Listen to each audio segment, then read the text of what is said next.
C'est une grâce de pouvoir être ici aujourd'hui. J'aime le rappeler qu'il y a eu un moment où j'avais un dimanche comme celui-ci, je devais avoir une gueule de bois.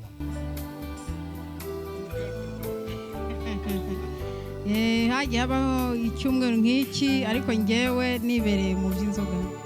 Je loue le Seigneur que ça a pris fin. Ndashimira Imana ko ibyo byashize.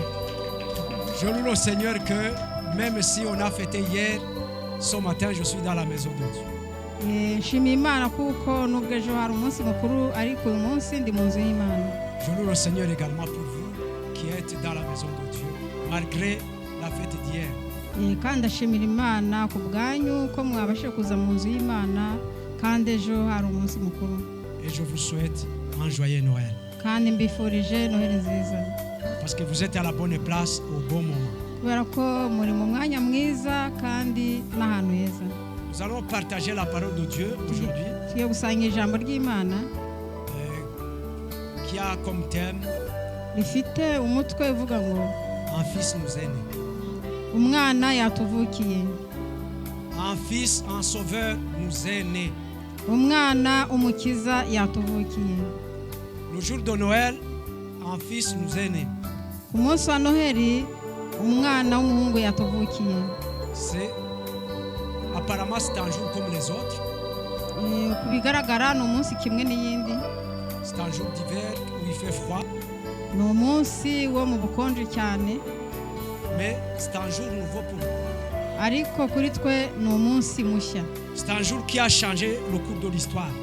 Ni umunsi wahinduye amateka y'isi. On parle maintenant avant Jésus-Christ et après Jésus-Christ.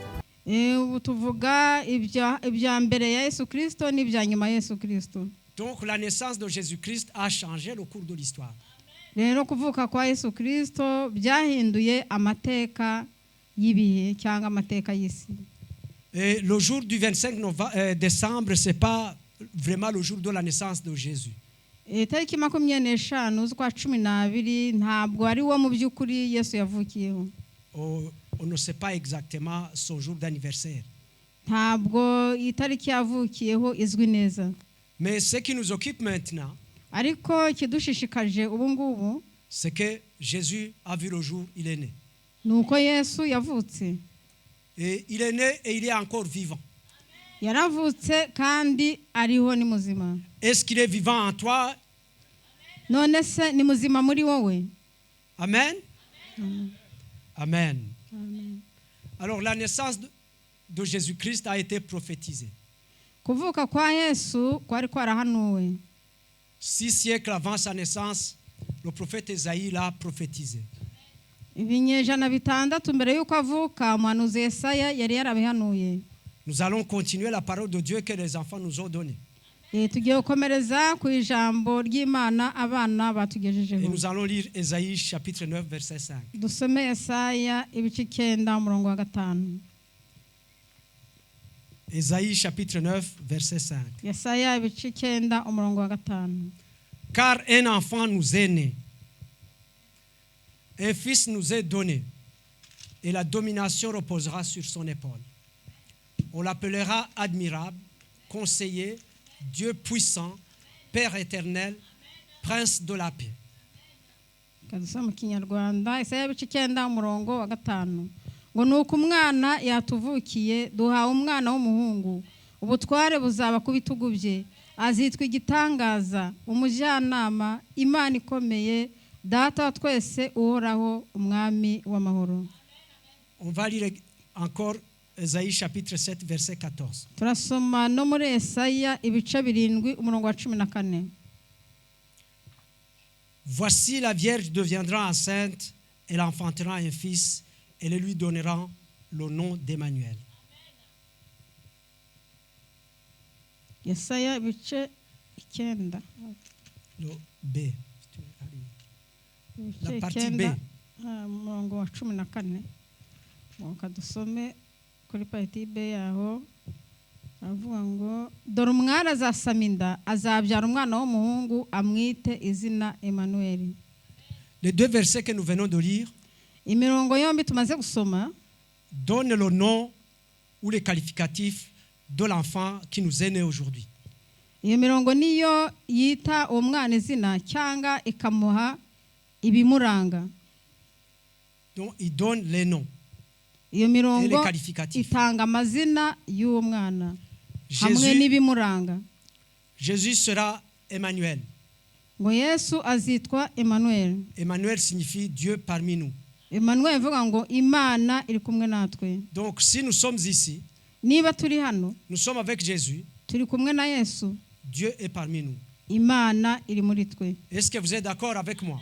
Ibyo murabyemeranywaho nanjye. Dieu est avec nous maintenant. Imana iri kumwe natwe aka kanya. Ça, c'est le nom de Jésus qui nous est né. Iryo ni izina rya Yesu watuvukiye. Jésus est appelé également admirable. Nanone Yesu yitwa igitangaza. Il est appelé conseiller. Yitwa umujyanama. Vous savez ce que c'est un conseiller? Umujyanama muzi icyo ari cyo? C'est une personne qui donne des avis. Ni umuntu nyine ukugira inama, akaguha Qui donne des ibitekerezo, conseils. akaguha inama. Jésus, c'est un bon conseiller. Yesu ni umujyanama mwiza. Ici dans le monde, il y a des personnes qui donnent des services. Aha mu isi hariho abantu bafasha abandi.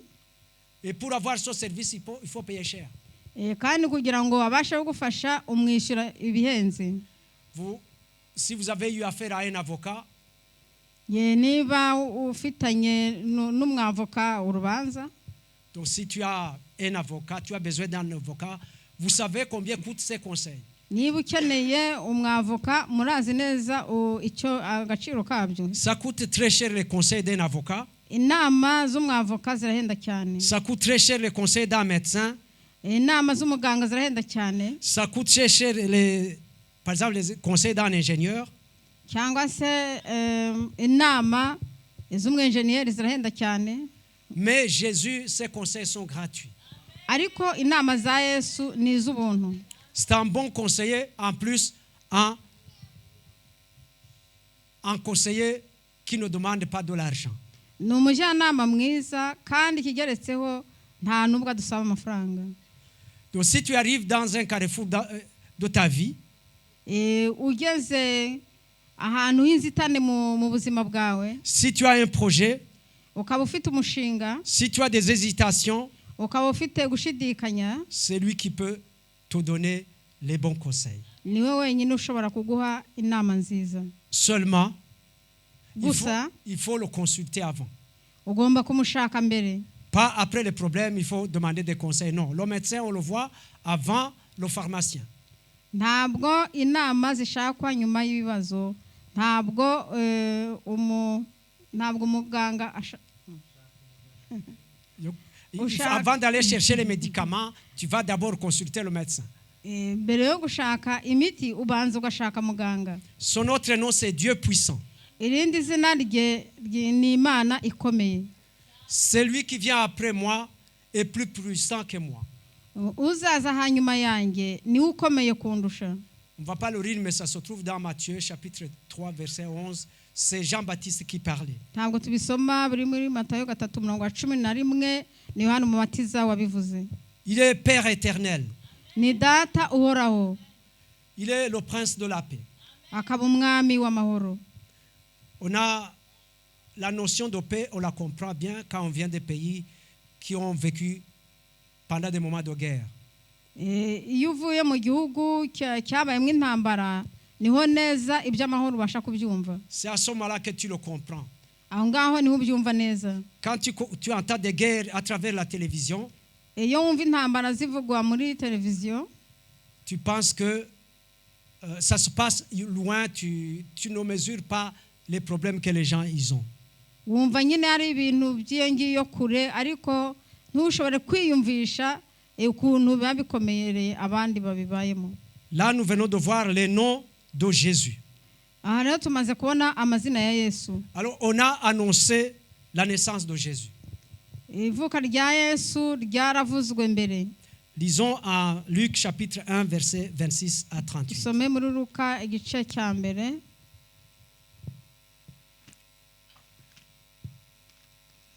Luc chapitre 1er, Luka igice cya mbere versets 26 à 38. umurongo wa 26 kugeza kwa 38. Au 6e mois, l'ange Gabriel fut envoyé par Dieu dans une ville de Galilée appelée Nazareth, chez une jeune fille liée par fiançailles à un homme nommé Joseph, un descendant de David. Cette jeune fille s'appelait Marie. L'ange entra chez elle et lui dit: Réjouis-toi, toi à qui Dieu a accordé sa faveur, le Seigneur est avec toi. Marie fut profondément troublée par ces paroles. Elle se demandait ce que signifiait cette salutation. L'ange lui dit alors: N'aie pas peur, Marie, car Dieu t'a accordé sa faveur. Voici, bientôt tu seras enceinte et tu mettras au monde un fils, tu le nommeras Jésus. Il sera grand, il sera appelé fils du Très-Haut, et le Seigneur Dieu lui donnera le trône de David, son ancêtre. Il régnera éternellement sur le peuple issu de Jacob, et son règne n'aura pas de fin. Marie dit à l'ange: Comment cela se fera-t-il, puisque je suis vierge? L'ange lui répondit: L'Esprit Saint descendra sur toi, et la puissance du Dieu Très-Haut te couvrira de son ombre.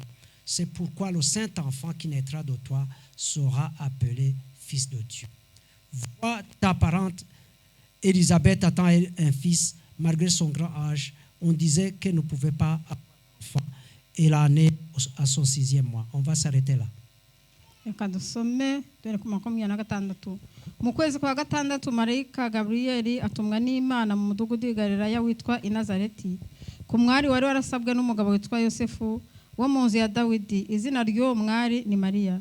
Amusanga aho yari ari, aramubwira ati: Ni amahoro, uhiriwe, umwami Imana iri kumwe nawe.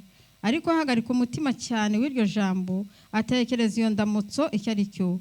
Marayika aramubwira ati: Witinya Mariya, kuko uhiriwe ku Mana, kandi dore uzasama inda, uzabyara umuhungu, uzamwite Yesu.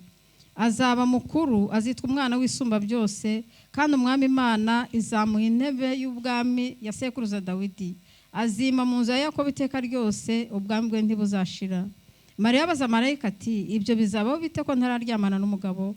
Marayika aramusubiza ati: Umwuka wera azakuzaho, n'imbaraga z'isumba byose zizagukingiriza. Nicyo gituma uwera uzavuka azitwa umwana w'Imana. Kandi dore mwene wanyu Elizabeti nawe afite inda y'umuhungu yo mu zabukuru, uwitwaga ingumba. None uku ni ukwezi kwe kwa gatandatu, kuko ari nta jambo Imana ivuga ngo rihere. Amen. Amen. Pour gagner un peu de temps, nous allons également lire Luc 2, chapitre 9 à 20. Kugira ngo twihutishe igihe, reka dusome muri Luka ibice 2 umurongo wa 20. Chapitre 2, verset 9 à 20. Okay. Et voici un ange du Seigneur leur apparut, et la gloire du Seigneur resplendit autour d'eux. Ils furent saisis d'une grande frayeur, mais l'ange leur dit: Ne craignez point, car je vous annonce une bonne nouvelle qui sera pour tout le peuple au sujet d'une grande joie. C'est qu'aujourd'hui, dans la ville de David, il vous est né un sauveur, qui est le Christ, le Seigneur. Et voici à quel signe vous le reconnaîtrez: vous trouverez un enfant emmailloté et couché dans une crèche. Et soudain, il se joignit à l'ange une multitude de l'armée céleste, louant Dieu et disant: Gloire à Dieu dans les lieux très hauts, et paix sur la terre parmi les hommes qui l'agréent. Lorsque les anges les eurent quittés pour retourner au ciel, les bergers se dirent les uns aux autres: Allons jusqu'à Bethléem et voyons ce qui est arrivé, ce que le Seigneur nous a fait connaître. Ils y allèrent en hâte et y trouvèrent Marie et Joseph, le petit enfant couché dans la crèche. Après l'avoir vu, ils racontèrent ce qui leur avait été dit au sujet de ce petit enfant. Tous ceux qu'ils entendirent furent dans l'étonnement de ce que leur disaient les bergers. Marie gardait toutes ces choses et les repassait dans son cœur. Et les bergers s'en retournèrent, glorifiant et louant Dieu pour tout ce qu'ils avaient entendu et vu, et qui était conforme à ce qui leur avait été annoncé. Amen. Nuko marayika w'umwami Imana ahagarara iruhande, ubwiza bw'umwami burabagirana, bubagota impande zose, bagira ubwoba bwinshi. Marayika arababwira ati: Mwitinya, dore ndababwira ubutumwa bwiza bw'umunezero mwinshi uzaba ku bantu bose. kuko uyu munsi umukiza bavukiye mu murwa wa Dawidi uzaba Kristo umwami. Iki nicyo kiri bubabere ikimenyetso, nuko muri busange umwana w'uruhinja yoroshwe imyenda y'impinja aryamishijwe mu muvure w'inka. Muri ako kanya haboneka ingabo zo mu ijuru nyinshi ziri kumwe na marayika uwo zisingiza Imana ziti, mu ijuru icyubahiro kibi cy'Imana, no mu isi amahoro abe mu bo yishimira. Abamarayika bamaze gusubira mu ijuru, abungeri baravugana bati, nimuze tujye i Betelehemu turebe ibyabayeyo, iby'uwo mwami Imana itumenyesheje. Bagenda bihuta basanga Mariya na Yosefu n'umwana w'uruhinja aryamishijwe mu muvure w'inka. Babibonye babatekereza iby'uwo mwana nk'uko babibwiwe.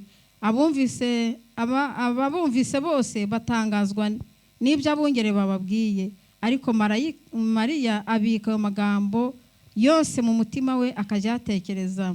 Maze abungeri basubirayo bahimbaza bashima Imana ku byo bumvise byose no ku byo babonye nk'uko babibwiwe. Amen.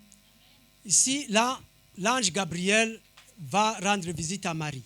Aha rero marayika Gabriel agiye gusura Mariya. Il va lui donner une salutation spéciale. Ajya kumuha indamukanyo idasanzwe. Et Marie semble troublée.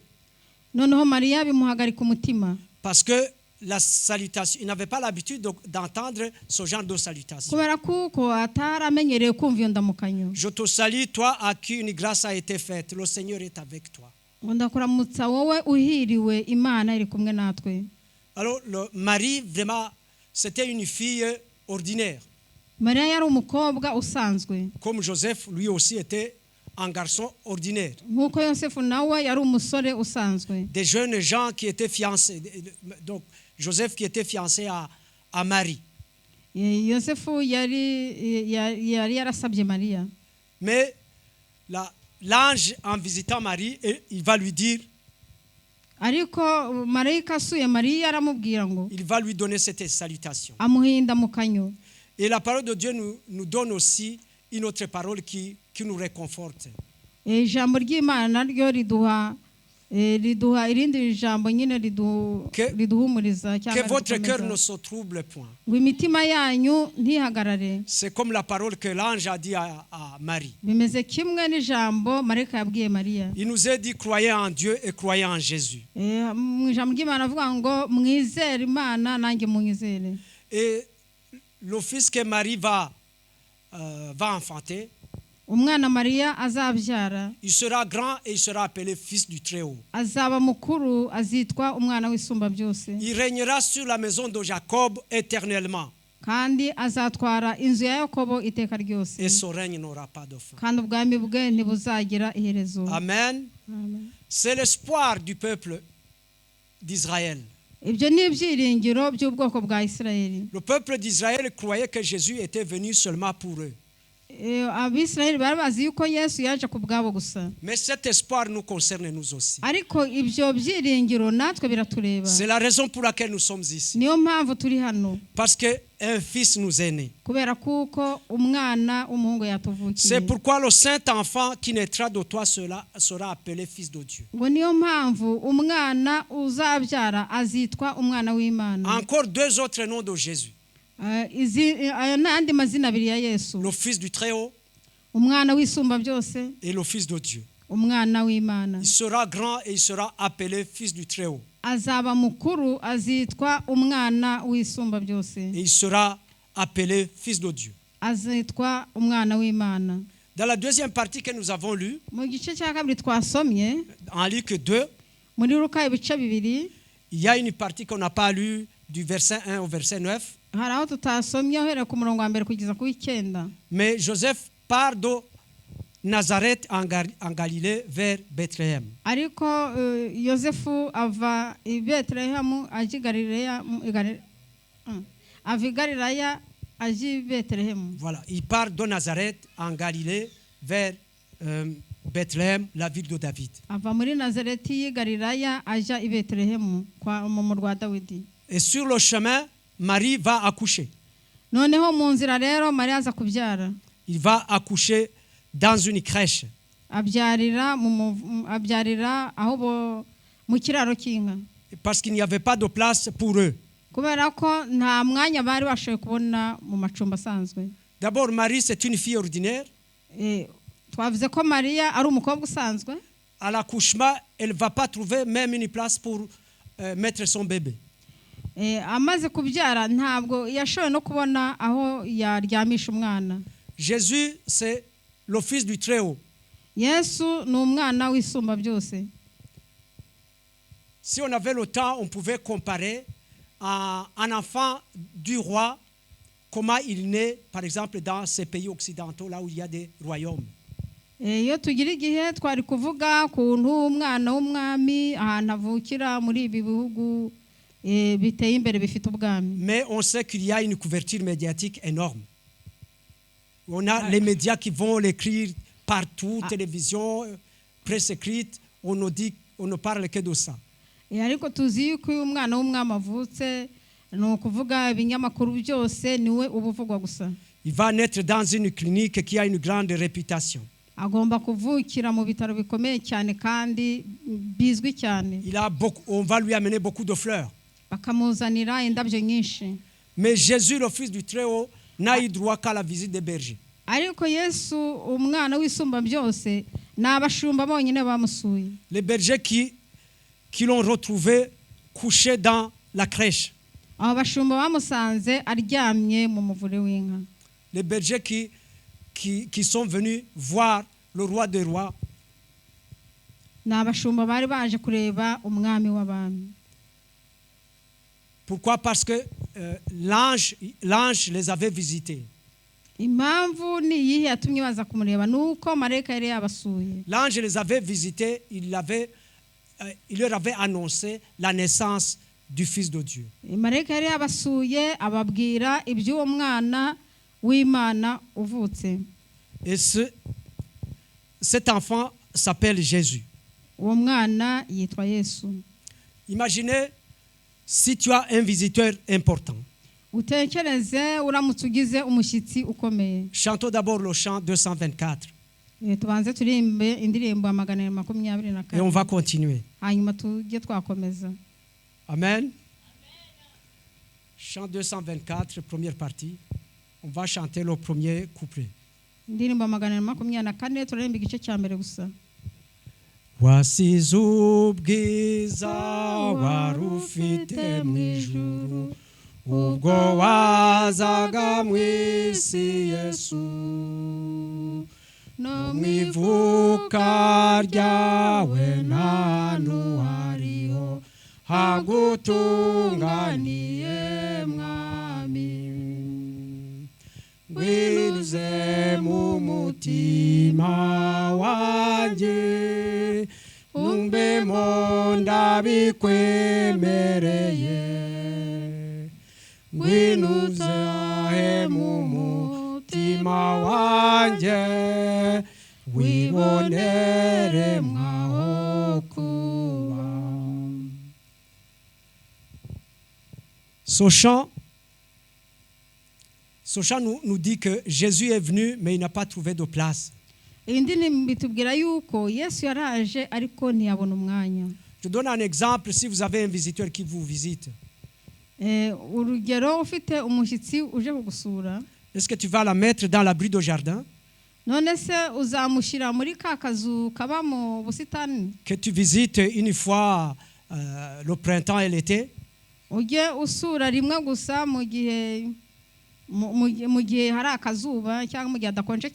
que tu le mettras à la cave? Ou bien tu le mettras dans une chambre non loin de toi? Voilà Jésus, le roi des rois. Il n'a pas su trouver où s'abriter.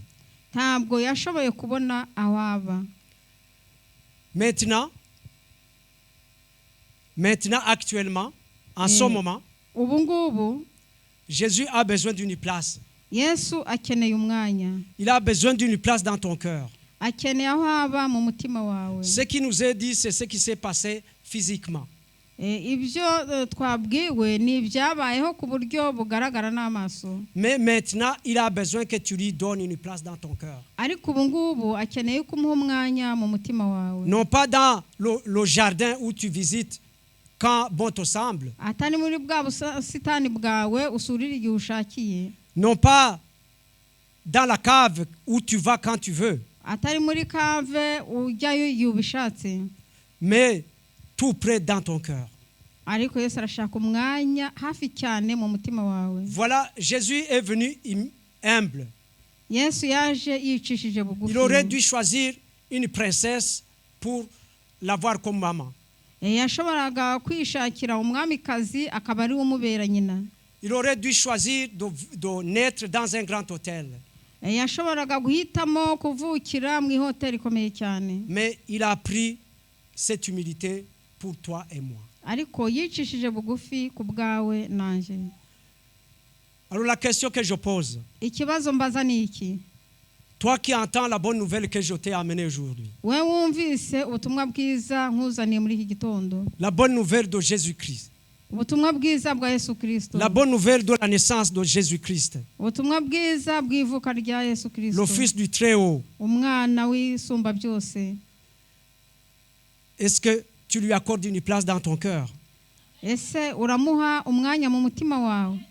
Est-ce que Jésus trouve une place dans ton cœur ou va-t-il encore dormir dans la crèche? Yesu arabona umwanya mu mutima wawe cyangwa arakomeza yiryamire mu muvure w'inka? La bonne nouvelle est pour toi et pour moi. Inkuru nziza ni yawe kandi ni yanjye. Un enfant nous est né. Umwana yatuvukiye. Un sauveur nous est donné. Twahawe umukiza. Et la domination reposera sur son épaule. Kandi ubutware buzaba ku bitugu bye. La bonne nouvelle de ce jour, Inkuru nziza y'uyu munsi, c'est que son fils, son sauveur nous est né. nuko uwo mwana w'umuhungu uwo mukiza yatuvukiye. Et ce que je souhaite pour toi, Kandi icyo nkwifuriza, c'est que tu l'accueilles nuko umwakira, et que tu lui donnes une bonne place. hanyuma ukamuha umwanya mwiza. Et que moi aussi je lui donne une bonne place. Kandi nanje nkamuha umwanya mwiza. C'est ça la bonne nouvelle. Iyo niyo nkuru nziza. C'est qu'aujourd'hui, Nuko uyu munsi dans la vie de David, il nous est né un sauveur, hatuvukiye umukiza, le Christ, le Seigneur. Kristo umwami. Amen. Amen. Amen. Je vais vous demander de vous lever. Ndagira ngo mbasabe muhaguruke. Je vais demander au pasteur de prier pour nous, Ndasaba pastor kugira ngo adusengere. pour que cet enfant qui est né, Kugira ngo uwo mwana wavutse qu'il soit pour nous un sujet de joie, atubere impamvu y'ibyishimo, qu'il soit pour nous un sauveur, atubere umukiza, qu'il soit pour nous une lumière, atubere urumuri, qu'il soit pour nous un dernier Adam, atubere Adamu wa nyuma, qui vient chasser les ténèbres amenées par le péché. uza gukuraho umwijima uzanwa n'ibyaha. Amen. Que le Seigneur vous garde et vous protège. Imana ibarinde. Père éternel, nous te rendons grâce. Data turagushimiye. Merci pour la bonne nouvelle. Urakoze kubw'inkuru nziza. Tu es venu pour nous sauver. Waje kugira ngo dukize. Un fils nous a été donné. Umwana twaramuhawe. Seigneur, c'était ton fils unique. Mana yari umwana wawe umwe. Mais tu t'es dépouillé Ariko waramutanze pour nous sauver. kugira ngo dukize. Nous te rendons grâce pour Jésus. Turagushimiye ku bwa Yesu. Seigneur, merci. Toi qui as accepté de venir dans ce monde. Mwami urakoze wemeye kuza muri iyi si. Nous voulons, Seigneur, que tu puisses avoir une grande place dans nos cœurs. Turashaka yuko wabona umwanya munini mu mitima Règne yacu. dans nos vies. Utegeke mu buzima bwacu. Domine nos vies, Seigneur. Utegeke ubuzima Nous voulons bwacu. que tu règnes dans nos vies et que tu nous changes chaque jour. Turagira ngo utegeke mu mitima yacu kandi uduhindure buri Que tu nous munsi. donnes cette force, Seigneur, Uduhe izo mbaraga de te ressembler. zo gusa nawe. Toi qui as marché sur cette terre, We wagendeye muri ino si mais tu n'as commis aucun péché. ariko ntiwakora icyaha na kimwe. Seigneur, nous voulons te ressembler ce Mana matin. turashaka gusa nawe muri iki gitondo. Seigneur, merci pour ta parole. Mana wakoze kubw'ijambo Seigneur, que les ryawe. ténèbres soient chassées au milieu de nous Umwijima uve muri twe mu izina et que rya tu règnes Yesu. éternellement. Hanyuma utegeke ibihe Bénis ton byose. serviteur qui vient de nous apporter cette parole. Uha umugaragu wawe umugisha umaze kuduhira ijambo. Qu'il ait toujours de quoi nourrir ton peuple. Ajya ahora abona ibyo abagaburira ubwoko Seigneur, nous bwawe. bénissons chaque personne qui est venue dans dans cette maison de dusabiye prière. umugisha umuntu wese waje muri izi dusengeramo, Que tu la bénisses abondamment. umuhe umugisha mwinshi. Maintenant que nous allons nous séparer, None ubwo tugiye gutandukana, Seigneur, que tu marches avec nous Mana ugendane natwe, et que nous puissions nous rencontrer demain avec de nouvelles actions de grâce. kandi ejo tuzongere duhure dufite ayandi mashimwe mashya. C'est dans le nom de Jésus Ni mu izina rya Yesu que nous avons prié. dusenze, Amen. amen. Joyeux Noël encore une fois Nongeye kwifuriza Noheli nziza, et allez dans la paix du Seigneur. kandi mugende mu mahoro y'Imana. Que Jésus vous bénisse abondamment. Yesu abaho umugisha mwinshi. Demain, on a la prière à Ejo 18h. dufite amasengesho saa 12:00. Et mardi, nous commençons 3 jours de jeûne et de prière. Ejo kuwa kabiri tugatangira iminsi 3 y'amasengesho yo kwiriza ubusa.